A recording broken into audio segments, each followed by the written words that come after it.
ہندوستان بھر میں ہجری سال 1447 کے ربیع الاول کا چاند نظر آ گیا ہے۔ اس مبارک مہینے کا آغاز 25 اگست 2025 بروز پیر سے ہوگا، جبکہ 12 ربیع الاول 5 ستمبر کو منایا جائے گا۔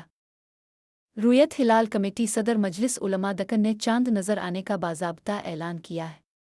مختلف علاقوں سے موصول ہونے والی شہادتوں کے بعد ہجری کیلنڈر کے تیسرے مہینے کا آغاز ہو گیا ہے۔ ربیع الاول کا مہینہ مسلمانوں کے لیے خصوصی اہمیت کا حامل ہے۔ یہ وہ مبارک مہینہ ہے جس میں ہمارے پیارے پیغمبر فخر کائنات حضرت محمد مصطفیٰ کی ولادت باسعادت ہوئی۔ اس خبر سے مسلمانوں میں خوشی اور عقیدت کی لہر دوڑ گئی ہے۔ آئیے اس بابرکت مہینے میں سورۃ النبی کا مطالعہ کریں اور درود و سلام کی کثرت کریں۔